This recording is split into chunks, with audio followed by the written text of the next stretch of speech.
ayun, before anything else, yes, I'm recording this on my phone. I'm making this a quickie of a review. I was supposed to make a separate review of Black Mirror episodes 4 and 5, but I felt that my Black Mirror review videos have not really gotten any views, so I'm just compiling it with my Witch from Mercury review. And yeah, this is going to be the good, the mid, the bad, and the ugly. So let's go with Black Mirror first, season 6. So Black Mirror season 6, the ones that I haven't reviewed yet are Mazy Days and Demon 79. Let's start with Mazy Days first. Mazy Day is about an artist na nagtago due to a hit and run incident, and she is so elusive enough that paparazzis are willing to get paid tons of money just to get a photograph of her. Kahit anong angle, basta may photograph sa kanya. Yun. Like TMZ wants some photographs and they have to hire paparazzis. Ayun, para mga $30,000 yung babayaran nila, 50 grand, mga ganun. Ayun. So we explore one of the photographers there.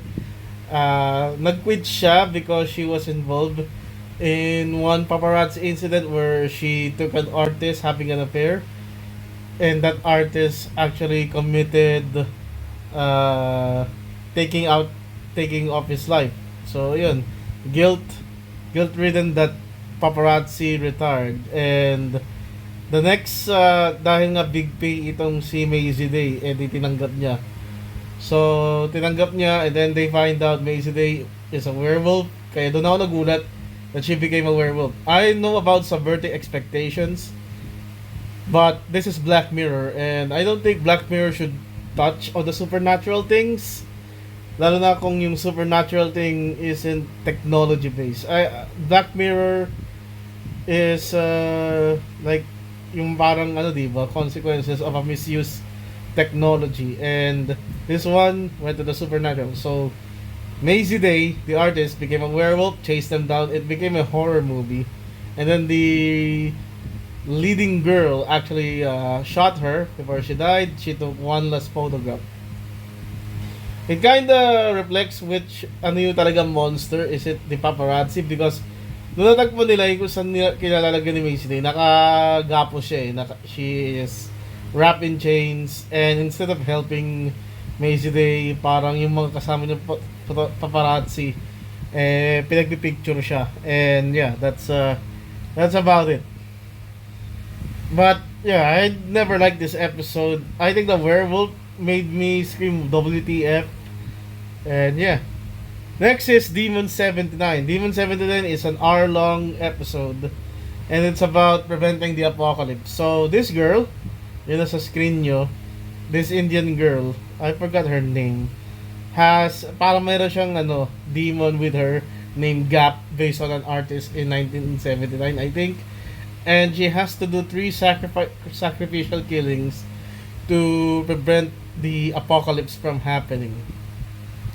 And she did kill 2 people.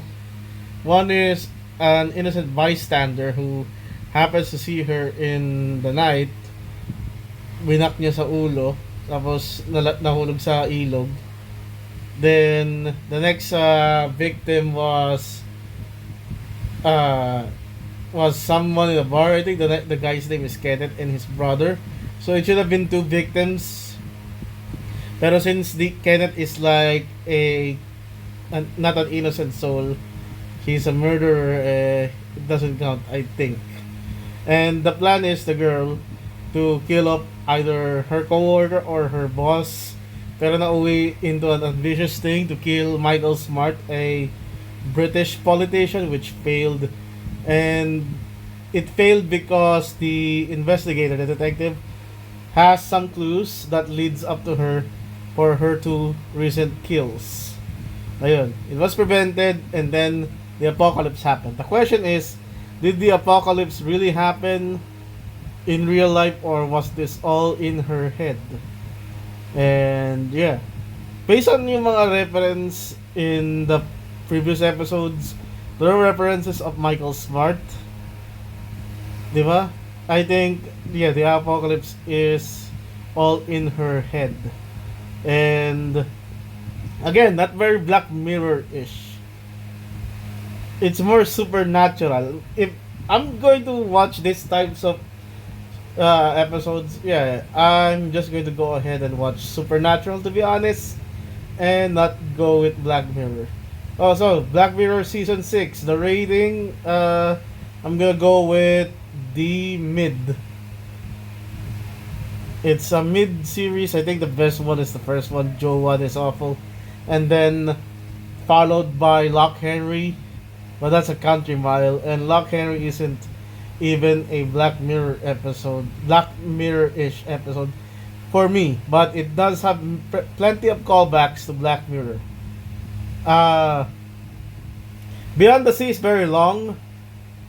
Just it's just two four people moping and coping, and I think the hour-long episode is better executed by Demon 79, who again isn't really Black Mirror-ish. So yeah, I'm gonna give this season a mid. Pretty disappointing, to say at least. Now let's go to Witch from Mercury. Okay, Gundam Witch from Mercury season ended in July 2. I'm not gonna recap the whole season, but I'm just gonna talk about the ending. Oh, what an ending! I think Gundam went woke on this. Even the Caliburn displayed the high permit score na in-establish dito, yung highest permit score was dispersed by the Caliburn, and it was rainbow colored. Yeah, pride color. And this permit score was so potent enough that it disintegrated the Gundams and Quiet Zero. Tapos yung spirit ni Eric went to the keychain, and everyone lived happily ever after. So, wala, sa mga naging kalaban, no one got any consequences, which I think is a red flag sa Gundam. I mean, si Shadik nahuli. I know Shadik got caught, but what about the rest? What about the Pale Company? What about the original Elan for human trafficking and cloning? What about Prosper Mercury, who's living in a field in a wheelchair? Right? There's no consequences on the bad guys, and the Earthlings just accept the Spatians. I don't know. And Guel just accepted the original Elan in his company, knowing what Elan did in the Pale group of companies. So, yeah. There's a bad ending. I think it's on the same tier as After War Gundam X.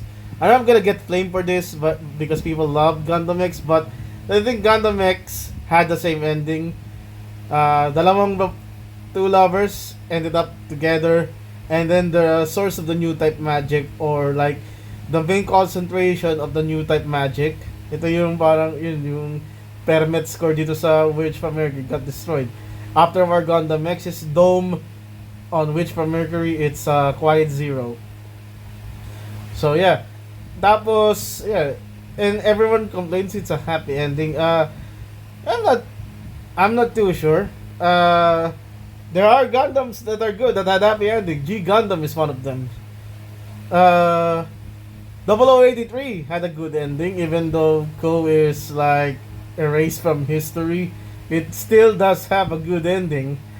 F91 has a good ending until they became Crossbone Gundam. 0079, the original Gundam, I think it's a good ending. Yeah. So there are some instances that good endings happened. But I just don't like when space magic is at its peak. Like, they exploited space magic. Like considering Gundam Seed with the Seed mode, that's space magic. I think it's better for space magic to be limited. Again, I'm gonna cite After Our Gundam X. There is space magic there, but it is limited. Like, it's a MacGyver plot where if Garrod is on the ropes, he's just gonna use the excess satellite beam. And remember, the satellite beam has been disposed of until Garrod has the double X unit. That's That's why in terms of UC, the only ones I respect are those that get new type magic to a minimum, like the original trilogy, Gundam, Zeta Gundam, Double Zeta, and the OVAs, War the Pocket, 8MS Team, and 0083. There's no new type magic in those three. But when the new type magic is at the maximum, I don't like it. Unicorn, I'm looking at you. Narrative, I'm looking at you. Even Char's counterattack, that time where they deflected the whole asteroid. I think that was Axis. They have deflected it with new type magic. Yeah, I never really liked that plot, to be honest. Again, let's go back. Yeah, which from Mercury suffered from the space magic conundrum. I felt it's pretty rushed. I miss the days when Gundam had 49 episodes to work with. Yeah, 24 episodes ain't it, Chief. And it's like 12 seasons 12 episodes per season. Again, and the woke agenda. Yeah, I felt it from the beginning. I like it when they were Yuri, but yeah, all in all, it felt rushed.